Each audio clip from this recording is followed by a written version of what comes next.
Angela Merici, born in the 15th century, was the foundress of the Company of Sant'Orsola and of the Ursuline Order.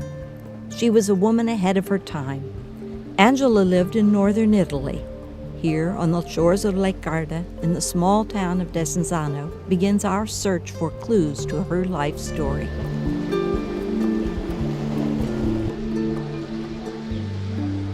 The old port of Desenzano is situated on the southern shore of Lake Garda.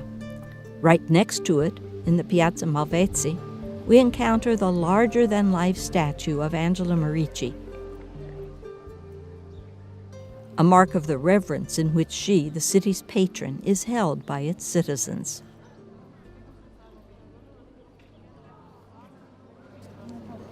Heilige Angela hat mitten unter den Menschen gelebt und sie ist heute auch da mitten in Desenzano und das passt. Wir dürfen nicht sehen, jetzt, wie sie da stehen, sondern wirklich dieses Jahr. Sie war mitten unter den Leuten und jetzt ist auch, immer noch, nach 500 Jahren auch.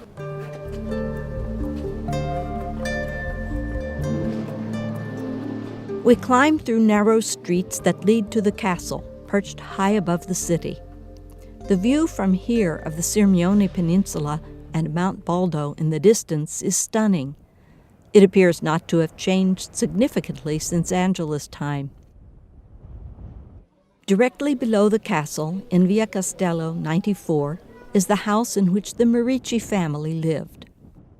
The plaque on the wall opposite the house says, "Here on the first floor in the room just to the left of the stairs, Angela Merici was born." Her father was a Brescian citizen with all the rights of citizenship. His wife, Caterina de Bianchi, came from Salò, a city on Lake Garda's western shore.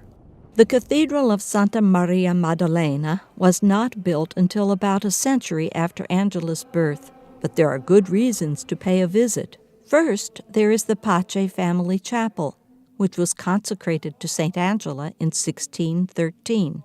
In it is a golden shrine containing a relic, an arm bone of the saint. It is no great work of art, but nevertheless an expression of admiration for Angela. The true treasures, however, are the small paintings on the sides of the chapel entrance. Painted by Pietro Rizzieri Calcinardi, they depict 6 stages or events in Angela Merici's life.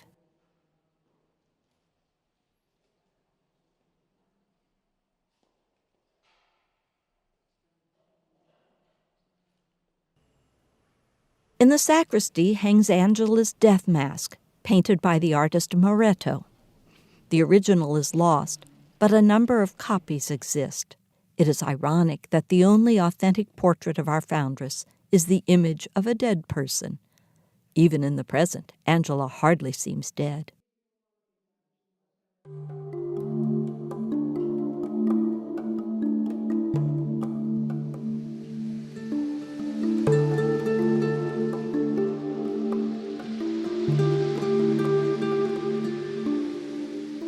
Soon after Angela's birth, the family moved to a farmhouse in the district called Le Grezze, on the outskirts of Desenzano. Here Angela spent her childhood and adolescence. After an absence of several years in Salò, she spent another 20 years here, living in the house. Lovingly and beautifully restored in recent years, it has become a prime attraction for Ursulines and friends of St. Angela from around the world.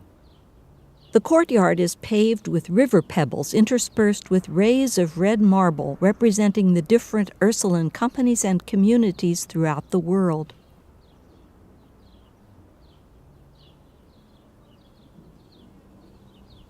From the courtyard, one enters the ground floor kitchen. It is certainly not the original, but very much like it, according to Angela expert Elisa Toroli. Imagining how she lived in winter, this was surely the only warm room, with its wall niche for a lamp and a few kitchen appliances. Angela probably helped with the household chores. The siblings tended the animals grazing in the field of Machetto.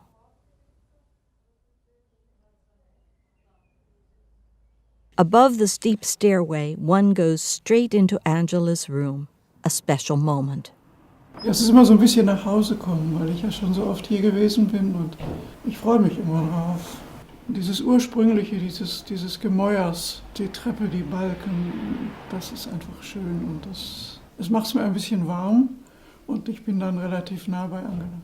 Also hier zu sehen, in welcher Einfachheit die heilige Angela gelebt hat und sich vorzustellen, wie lange sie hier gelebt hat, eigentlich in Stille und Zurückgezogenheit, dann bewegt mich das in besonderer Weise. Und ich denke auch, dass sie hier eigentlich Jahre so inneren Wachstums hatte, die ihr dann später geholfen haben, für die Menschen da zu sein.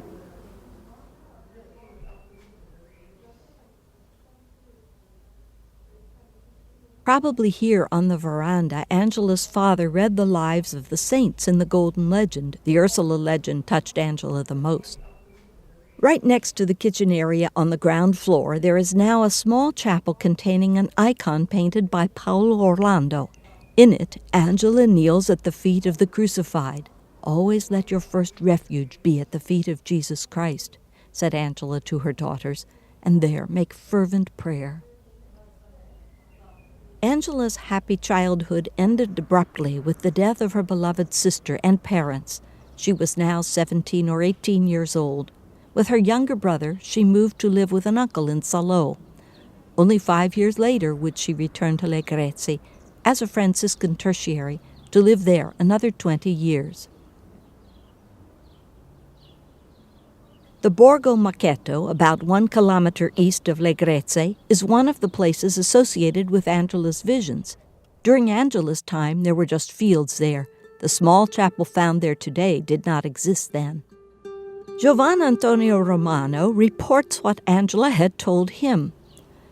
When she once again was on her small farm in Desenzano, and as usual was praying for her sister, just about noontime she saw a host of angels in the air, in the midst of whom was her very happy and beloved sister, and she was filled with joy. This image remained so engraved in her memory that whenever she thought of it, she was inspired to be zealous in fasting, abstinence, and prayer. Again in Brodazzo, on the western edge of Desenzano, the Merici family is said to have possessed some farmland. This is a second possible site of Angela's vision. The biographer Francesco Landini describes this. Again, the sky opens and a host of angels and virgins appears, including her sister. She remained with the whole procession and predicted that God wanted to use Angela to establish a community of virgins which would spread worldwide. Was it here or at Macchetto, before or after the time in Salò, or was it perhaps two events? We do not know.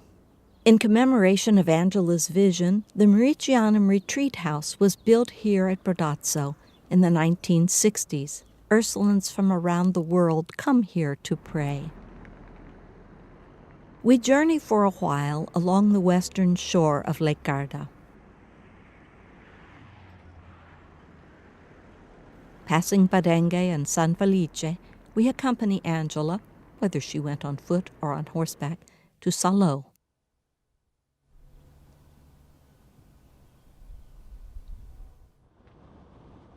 And then suddenly Salò is before us at our feet, beautifully located in a little bay. It is here that Angela came after the death of her parents. Her uncle, Biancoso de Bianchi, was an official of Salò and probably a notary, a respected citizen of a noble family. In the middle of the old town, where Via San Carlo, Via Cavour, and Via Tre Corone meet, Angela lived in the Bianchi household. Here she became acquainted with the social life of the Renaissance, but she soon rejected it and explained to her relatives that she wanted to remain unmarried for the love of Christ. Angela found support and spiritual companionship with the Franciscans of San Bernardino. In this church, she was probably accepted into the Third Order of St. Francis and received the Franciscan tertiary habit that she wore for the rest of her life. Here she often prayed and, most importantly, received communion. The most striking building in Salò was and still is the cathedral, whose facade still lacks its marble veneer, indicated by the many holes. When Angela lived here, this building had just been finished. Just a stone's throw away, one goes through an archway up to the former Collegio Sant'Orsola, once a convent and school in the small Piazza San Antonio, and today a condominium. Here in Salò, Angela took her life into her own hands.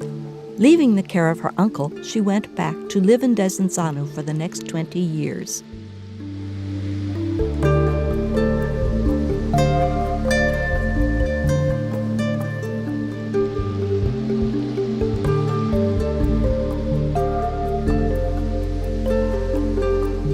Our search for Angela leads us to Brescia, once the provincial capital of Lombardy, located 30 kilometers west of Lake Garda. The city had been devastated by fighting between the French and the Habsburgs, and consequently it was riddled with poverty and disease.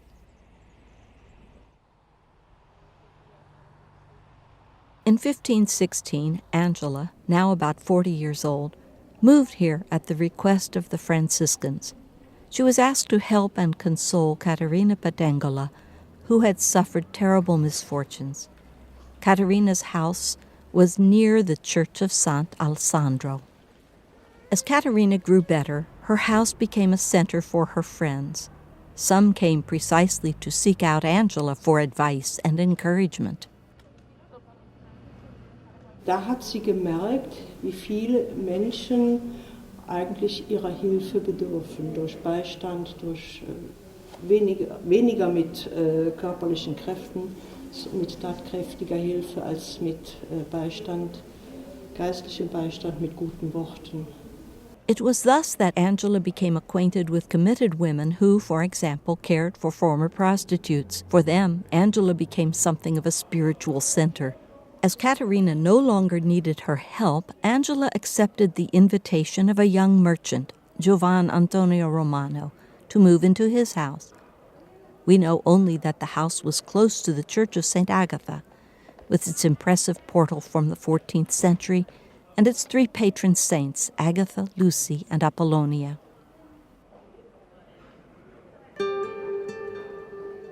From Romano, we know the most about Angela's daily life and how her reputation spread in Brescia.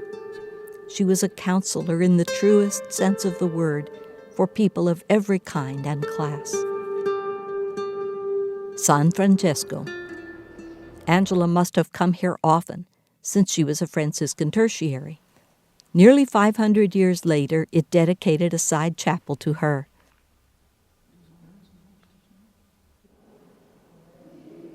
The portrait shows Angela in the tertiary habit with white veil and pilgrim staff. On the sides of the chapel, 2 large murals could be seen until very recently. They told of Angela's life. On the left was Angela kneeling in prayer, surrounded by farm workers. The image opposite was reminiscent of the pilgrimage to the Holy Land, where she arrived almost completely blind. It depicts her as intensely experiencing the holy places with her heart, rather than actually seeing them. Unfortunately, the frescoes were covered recently by paintings somewhat less rich in history. One should not leave San Francesco without a glance at the cloister.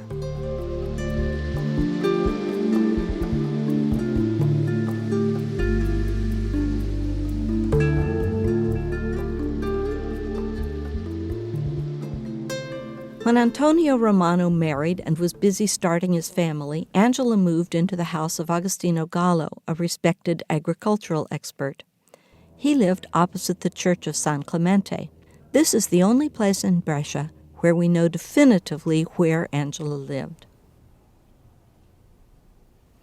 Gallo arranged 2 rooms for her, here very close to the church.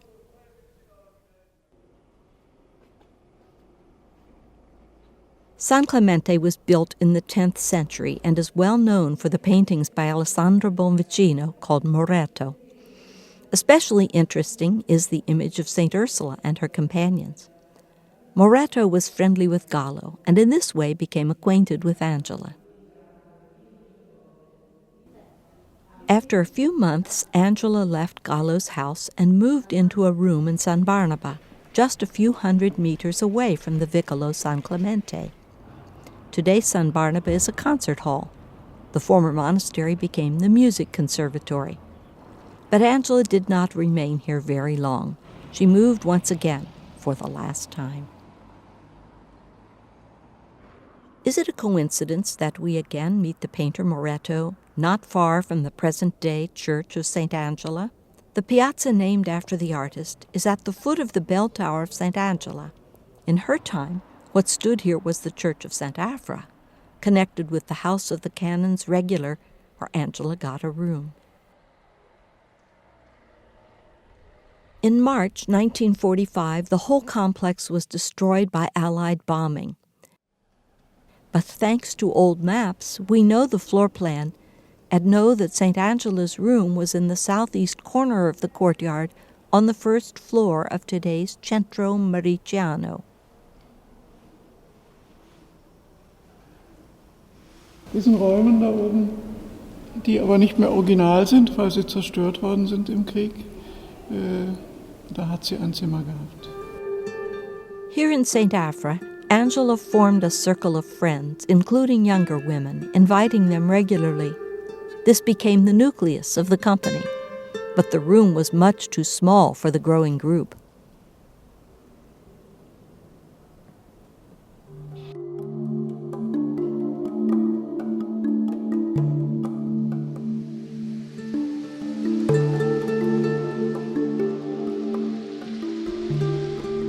The solution came from Isabetta Prato, who offered Angela a large room in her home on the Piazza del Duomo, directly opposite the old cathedral. Where the house actually stood is a matter of conjecture.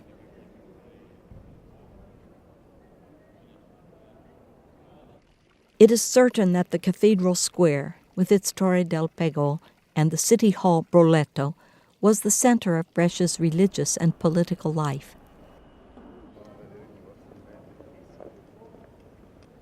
The new cathedral was built later, but the old Duomo Vecchio from Angela's time still stands. An impressive structure, it is the most important Romanesque rotunda in Italy. In this church we find a work by Moretto, the altarpiece of the Assumption.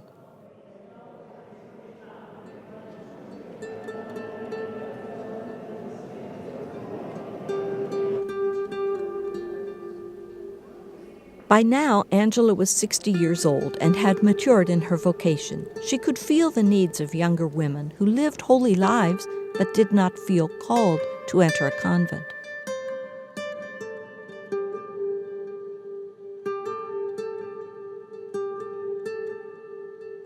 Angela gave them a solid religious foundation and developed, together with them, a way of life that women could live on their own authority. Finally, she codified this lifestyle in a rule that she dictated to her secretary, Gabriele Cozzano. The original no longer exists, but fortunately a relatively early manuscript has been preserved. Sie hat mit ihren Töchtern, mit den Mitgliedern ihrer Gemeinschaft gemeinsam diese Regeln festgeschrieben. Und diese Regeln bestimmen den Alltag, sowohl in der Gemeinschaft als auch im geistlichen Leben. Und dass einfach alle mit dieser Festschreibung der Regeln einverstanden sind, sich annehmen können und damit leben können. Das war ihr Anliegen. On November 25, 1535, Angela founded the company with 28 other women, the first secular institute in the history of the church. Das muss sehr gut gewesen sein, denn sie waren ja sehr selbstständig, sehr emanzipiert für damalige Verhältnisse. Sie mussten ihre Frau stehen, auch im Leben. Die waren ja trotz dieser Bindung an die Gemeinschaft weiterhin in ihrem Beruf oder im Haus der Eltern, haben ein ganz selbstständiges Leben geführt, was zu der Zeit eigentlich undenkbar war. Entweder Mann oder Mauer, andere Möglichkeiten gab es eigentlich nicht. The ceremony took place at the Church of St. Afra. In 1537, probably the first chapter meeting was held, and Angela was elected mother and treasurer for life. At her death 2 years later, the company already had 150 members. As her health failed, Angela dictated the Ricordi, councils, and the Legati, testament, and designated Lucrezia Lodrone as her successor. Many came to pay her a last visit. On the evening of January 27, 1540, she died in her room. Today, this room, adjacent to the church, reminds us of her death. The city chronicler Pandolfo Nassino wrote, "At 10 o'clock in the morning she was carried to the church of Sant'Afra. I have seen it myself, with great solemnity and in the midst of a large crowd, as if it were a great gentleman." Here in the crypt of the church, the open coffin remained for a few days, so that Moretto had the opportunity to paint the image of her face in death. After 3 days, Angela was buried, and later the canons supplied this plaque. "Verily in this grave lies the body of Angela. The earth receives back what is earthly. Her spirit is in the heights, risen above the stars."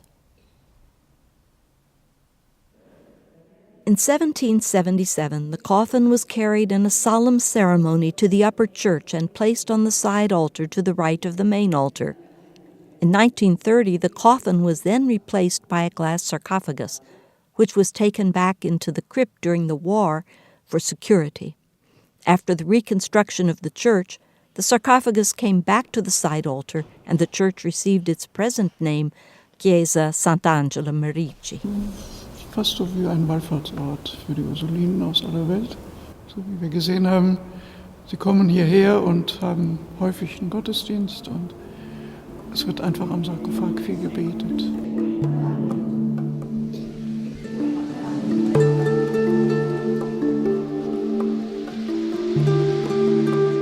And so Angela Merici has left her mark, not only in Brescia and Lake Garda, but in the whole world.